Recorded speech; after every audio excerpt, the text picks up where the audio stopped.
Hello friend, welcome back to study wire YouTube channel. और इस lecture में हम जो क्षेत्रफल के मिसलेनियस टाइप ऑफ क्वेश्चन देखेंगे उसमें भी स्पेशली रेशो से रिलेटेड क्वेश्चन देखेंगे, क्योंकि जितने भी एमपी के जो पेपर है उसमें स्पेशली रेशो वाला पार्ट आया हुआ है। ठीक है, तो आइए लेक्चर स्टार्ट करते हैं। और जिन लोगों ने पिछले लेक्चर नहीं देखे आप उन्हें देख लोगे तो ज़्यादा बेटर रहेगा। ठीक है, तो क्वेश्चन कुछ इस प्रकार से हो जाएगा। पहला कि दो वृत्तों की त्रिज्या का अनुपात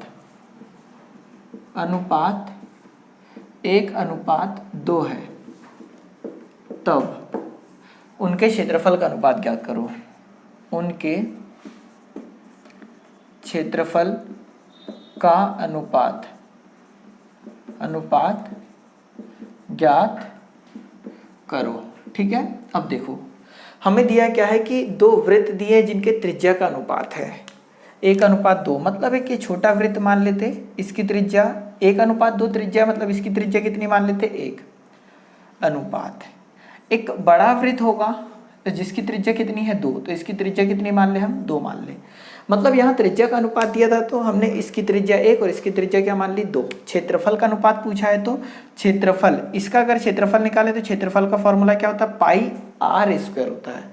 मतलब जितने अगर आपने पुराने पिछले लेक्चर देखे तो आपको पता है पाई आर स्क्वायर क्या होता है, क्षेत्रफल। तो आर का मान कितना है 1, तो 1 का वर्ग आ जाएगा अनुपात। इस वाले वृत्त का अगर मैं क्षेत्रफल निकालूं तो इसका क्षेत्रफल भी क्या होगा पाई आर स्क्वायर, और आर का मान कितना है 2, तो 2 का वर्ग आएगा। क्लियर है इतना? तो पाई से तो पाई कैंसिल हो गया, 1 का वर्ग 1 अनुपात 2 का वर्ग कितना आ जाएगा 4, तो ये काय का अनुपात आ जाएगा क्षेत्रफल का अनुपात की। यदि हमें त्रिज्याओं का अनुपात दिया तो क्षेत्रफल का अनुपात ये आ जाएगा। क्लियर है इतना? अगला क्वेश्चन देखते हैं। ठीक है, चाहो तो आप इसे उतार सकते हैं और इस प्रकार के क्वेश्चन देखने को मिलेंगे ही मिलेंगे। तो आज हम पूरे क्वेश्चन रेशो वाले करेंगे। ठीक है, हर एक प्रकार का जिसमें समबाहु त्रिभुज भी जाएगा, समकोण त्रिभुज भी जाएगा, वृत्त, अनुपात और आयत और वर्ग को कंपेयर करना, वर्ग और आयत को कंपेयर करना। अब देखो अगला क्वेश्चन है ये कि दो वृत्तों का क्षेत्रफल, दो वृत्तों के क्षेत्रफल का अनुपात, क्षेत्रफल का अनुपात 1:9 है, तब त्रिज्या का अनुपात ज्ञात करो। त्रिज्या का अनुपात ज्ञात करो। ठीक है, ये अगला क्वेश्चन हो जाएगा।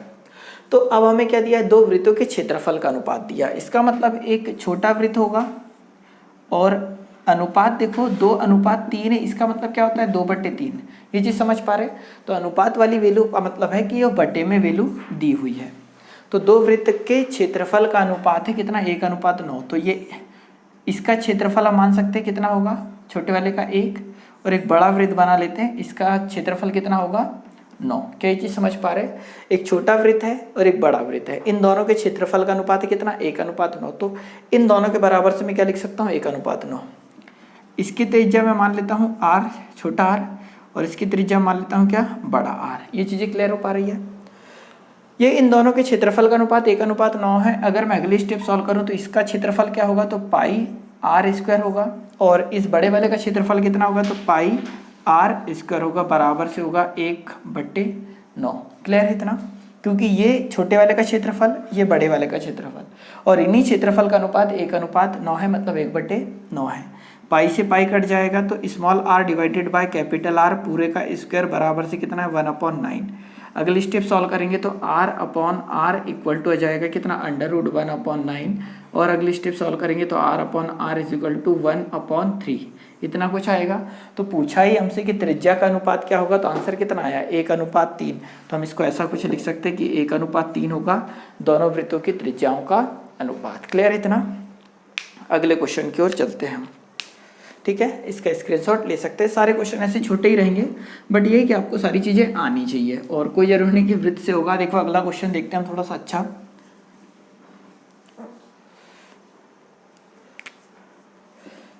किसी वर्ग की, ठीक है, किसी वर्ग की भुजा तथा विकर्ण को व्यास मानते हुए दो वृत्त बनाए गए, ठीक है, उनके क्षेत्रफल का अनुपात ज्ञात करो। अब देखो एक अच्छा सा क्वेश्चन लिखा है यहाँ पर, हर एक क्वेश्चन में आपको डायग्राम बनाते आना ही चाहिए, ठीक है। तो एक किसी वर्ग की भुजा तथा विकर्ण को, ठीक है, देखो किसी वर्ग की भुजा तथा विकर्ण को व्यास मानते हुए, तो अगर मैं वृत्त बनाऊं, वर्ग बनाऊं तो ये वर्ग होगा। और वर्ग आपने पिछले लेक्चर देखें तो आप जानते हैं कि चारों भुजा बराबर होती है, प्रत्येक कोण बराबर होता है। तो उसने बोला कि एक भुजा को अगर व्यास माने तो कुछ इस प्रकार, देखो ऐसा कोई वृत्त बनेगा क्या, एक मिनट, ये इस प्रकार से वृत्त बन जाएगा, क्लियर है। अगर मैं, चलो वो थोड़ा सा अच्छा नहीं दिख रहा है ना, फिर से बना लेते हैं। यदि हम एक वर्ग बनाए तो कुछ इस प्रकार से बनेगा, और एक भुजा को अगर हम व्यास मानते हुए एक वृत्त खींचे तो कुछ इस प्रकार से वृत्त बनेगा, ये क्लियर है। तो देखो उसने क्या बोला, किसी वर्ग की भुजा तथा विकर्ण को व्यास मानते हुए, तो एक ये क्या हो गया विकर्ण, इसको अगर व्यास माने तो कुछ इस प्रकार से एक क्या बन जाएगा, वृत्त बन जाएगा, ऐसा कुछ, ठीक है। ये यहां से टच होके जाता, वैसे इस प्रकार से कुछ बनेगा। तो उसने बोला है मानते हुए वृत्त बनाए गए, तो उनके क्षेत्रफल का अनुपात बताओ। उनके मीन्स पहले छोटा है भुजा वाला, तो देखो इस भुजा का मान अगर होता कितना a, इस भुजा का मान कितना होता a, तो यहां से लेकर यहां तक जो विकर्ण है इसका मान कितना होता a√2। ये हमने वर्ग में पढ़ा है कि वर्ग की भुजा अगर a है तो वर्ग का विकर्ण कितना होगा, कर्णी 2, a कर्णी 2।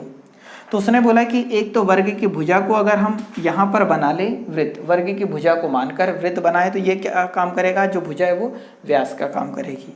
अगर मैं एक छोटा वृत्त अनुपात बड़ा वृत्त लूँ तो छोटे वृत्त की जो त्रिज्या है, ठीक है, ये जो त्रिज्या है इस भुजा, ये भुजा अगर व्यास है तो इसकी आधी क्या होगी, त्रिज्या, तो r का मान क्या होगा a/2, क्लियर इतना। और ये जो बड़ा वृत्त है ये किससे होकर जा रहा है, विकर्ण से, मतलब विकर्ण जो है वर्ग का वो व्यास का काम कर रहा है, तो इसका आधा क्या होगा, यहाँ से यहाँ तक की त्रिज्या, मतलब विकर्ण की आधी क्या हो जाएगी, इसकी त्रिज्या हो जाएगी। तो अगर मैं इसकी त्रिज्या मानूं r, तो इसकी त्रिज्या क्या हो जाएगी, a√2 डिवाइडेड बाय 2 होगी। तो a√2 यहाँ से यहाँ तक का जो व्यास है वो, और उसका आधा कर देंगे तो क्या बन जाएगी, त्रिज्या। पूछा क्या है, उनके क्षेत्रफल का अनुपात, मतलब इन दोनों के क्षेत्रफल का क्या निकालना है, अनुपात। तो ये समझ पाए, ये छोटे वृत्त की त्रिज्या निकली और ये बड़े वृत्त की त्रिज्या। क्षेत्रफल का अनुपात बोले तो πr² होगा, अनुपात πr² होगा। पाई से पाई तो कट गया, छोटे वाले r का मान कितना है a/2, तो यहाँ a/2 पूरे का जाएगा वर्ग, अनुपात बड़े वाले r का मान कितना है a√2 डिवाइडेड बाय 2 पूरे का क्या जाएगा, वर्ग। आगे सॉल्व करेंगे तो a का वर्ग बाय 4 अनुपात a का वर्ग इंटू कर्णी 2 का वर्ग कितना होगा, 2 बटे में कितना आ जाएगा, 4, क्लियर है। 4 से 4 कैंसिल, a का वर्ग से a का वर्ग कैंसिल, तो आंसर कितना जाएगा, 1:2। फाइनली ये होगा राइट आंसर, ठीक है। मतलब किसी वर्ग की भुजा और व्यास को, किसी वर्ग की भुजा और विकर्ण को व्यास मानते हुए अगर दो वृत्त खींचे जाए तो उनके क्षेत्रफल का अनुपात क्या होगा, तो 1:2 होगा। ये फाइनली ऐसा सॉल्व होगा, ठीक है। आप चाहो तो इसे उतार सकते हैं। अगला क्वेश्चन देखते हैं, देखो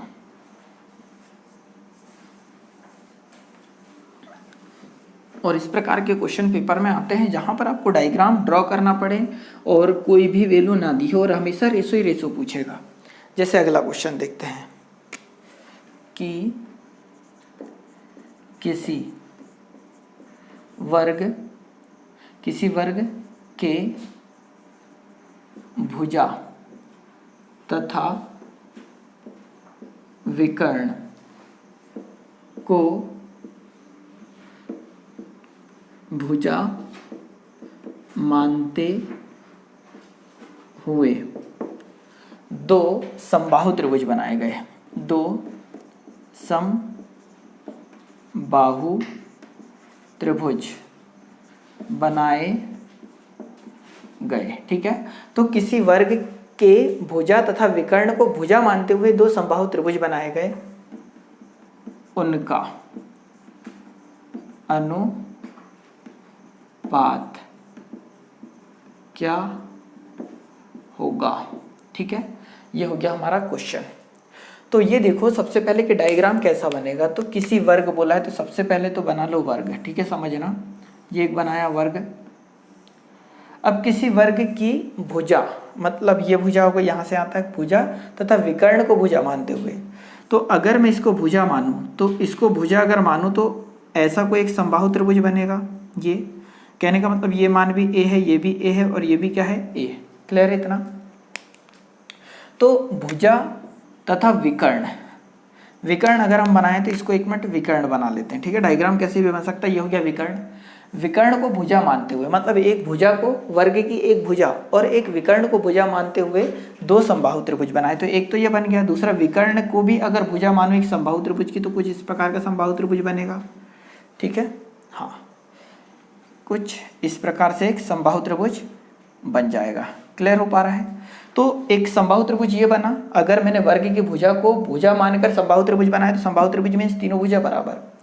और वर्ग के विकर्ण को भुजा मानते हुए अगर समबाहु त्रिभुज बनाऊं तो यहाँ से यहाँ तक का मान कितना आता है, a√2 आता है। तो ये मान भी कितना हो जाएगा, a√2 हो जाएगा। ये वाला मान भी कितना हो जाएगा, तो a√2 हो जाएगा। क्लियर इतना।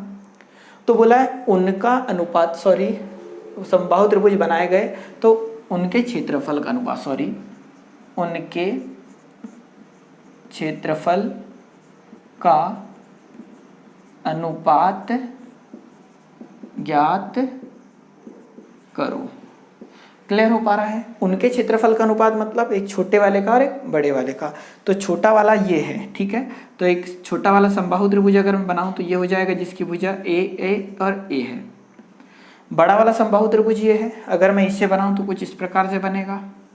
ठीक है, डायग्राम थोड़ा सा छोटा बना ले रहे हैं अपन, क्या है कि हमको दिक्कत ना हो इसलिए। तो हमें यहाँ से क्या मिल गई, ये जो थ्योरी लिखी थी वहां से भुजा का मान मिल गया। इनके क्षेत्रफल का अनुपात बोला तो ये समबाहु त्रिभुज और समबाहु त्रिभुज का क्षेत्रफल आप बहुत अच्छे से जानते हैं क्या होता है, कर्णी 3/4 गुणित भुजा का वर्ग होता है। कर्णी 3/4 गुणित भुजा का वर्ग, और भुजा क्या है ए, तो यहाँ ए का वर्ग आएगा। अनुपात इस वाले समबाहु त्रिभुज का भी अगर क्षेत्रफल निकालें तो इसका भी क्षेत्रफल का फॉर्मूला क्या होगा, कर्णी 3/4 गुणित भुजा का वर्ग, और यहाँ भुजा कितनी है a√2 पूरे का वर्ग। क्लियर हो पा रहा है यहाँ तक। तो कर्णी 3/4 से कर्णी 3/4, यहाँ पर बचा क्या, a का वर्ग अनुपात, ये हो जाएगा a का वर्ग, और कर्णी 2 का वर्ग कितना आएगा 2, तो ये कट गया तो आंसर कितना आएगा 1:2। तो हम ये बोल सकते हैं कि जब किसी वर्ग की भुजा और विकर्ण को भुजा मानते हुए दो अलग अलग समबाहु त्रिभुज बनाए जाते हैं तो उनके क्षेत्रफल का अनुपात क्या होगा, सॉल्व करेंगे तो फाइनली 1:2।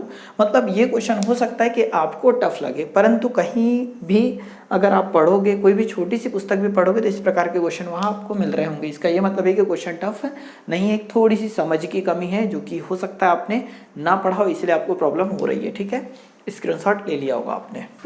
अगला क्वेश्चन की ओर चलते हैं हम।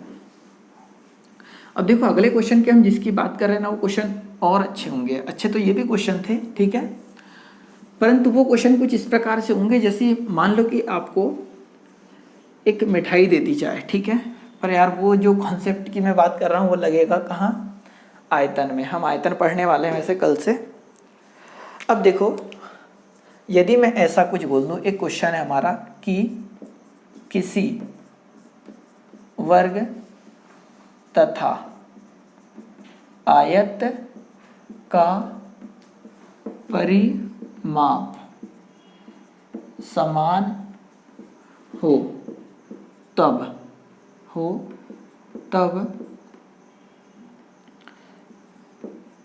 किसका क्षेत्रफल अधिक होगा। तो देखो हमें बोला क्या है कि किसी वर्ग तथा आयत का परिमाप समान हो।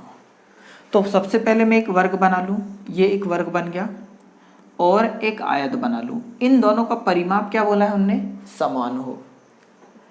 यदि मैं इसकी सबकी भुजा 2 2 मान लेता, ये 2 ये 2 ये 2 और 2, कुछ भी मान सकते, एक एक भी माना जा सकता, कोई दिक्कत नहीं है।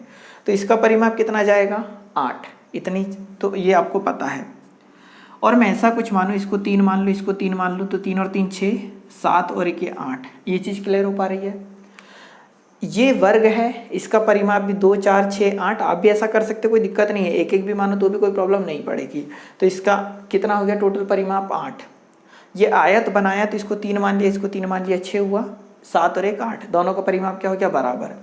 तो उसने बोला किसका क्षेत्रफल अधिक होगा? परिमाप समान है तो हमने दोनों को क्या कर लिया? बराबर कर दिया परिमाप में। तो इसका परिमाप भी 8 है, इसका भी 8 है, तो किसका क्षेत्रफल अधिक होगा? इसका क्षेत्रफल निकालेंगे तो क्या होता है? भुजा का वर्ग, तो 2 का वर्ग करेंगे, कितना आ गया? 4। हम इतना समझ रहे हैं कि जब दोनों का परिमाप समान रखा तो इसका क्षेत्रफल आया कितना? 4।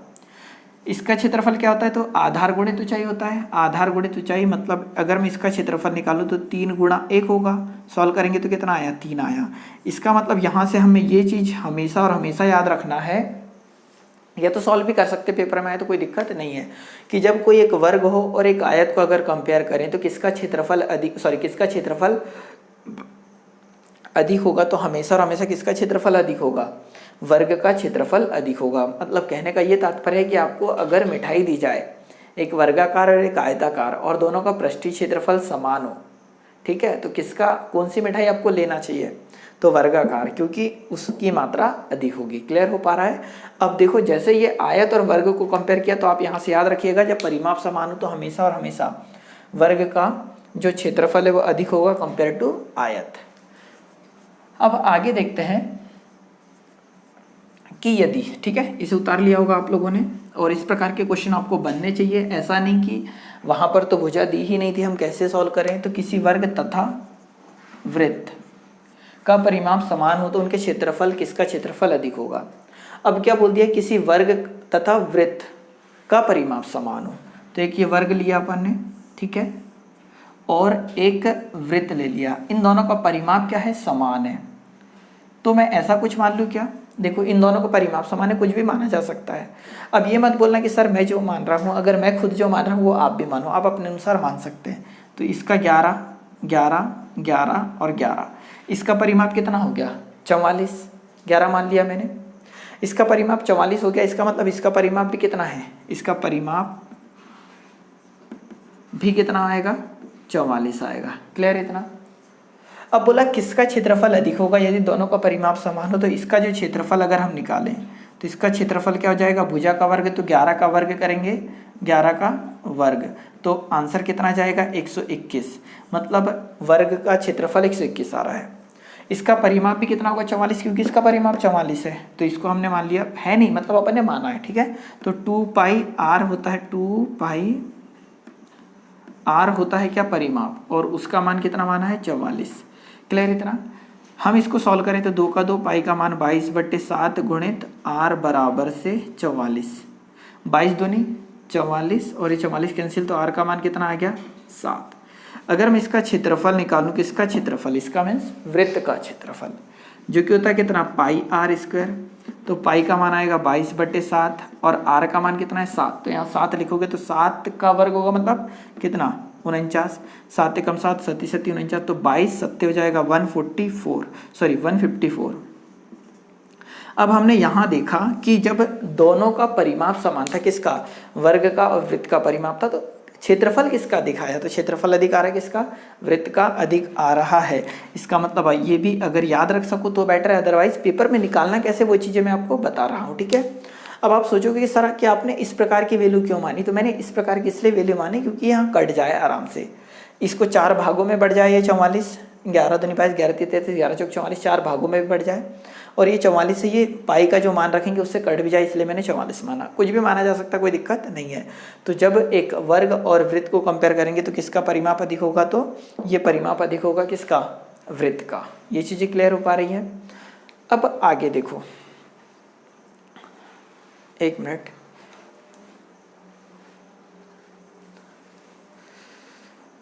अब देखो एक छोटा सा क्वेश्चन देख लेते हैं कि अगर यहाँ तीन चीज़ों को कंपेयर कर लिया जाता, ठीक है, तीन चीज़ों को कंपेयर कर लिया जाता मतलब एक वृत्त तथा वृत्त, सॉरी फिर से लिख लेते हैं क्वेश्चन, है ना,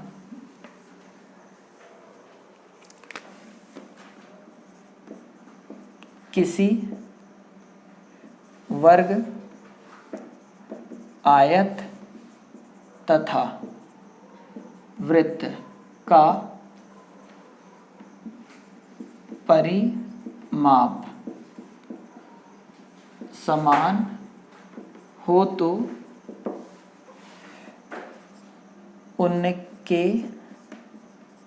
क्षेत्रफल को घटते क्रम में लिखो या लिखिए, ठीक है। तो एक वर्ग है हमारे पास, एक आयत है हमारे पास और एक वर्ग है, वृत्त है हमारे पास, और एक वर्ग, आयत तथा वृत्त और सब का सब, ठीक है, एक वृत्त, तीनों का परिमाप क्या है, समान। तो परिमाप समान है तो 11 11 11 11, ये कितना हो गया 44। इसका परिमाप भी कितना आ जाएगा, परिमाप हो जाएगा 44, माना है अपन ने।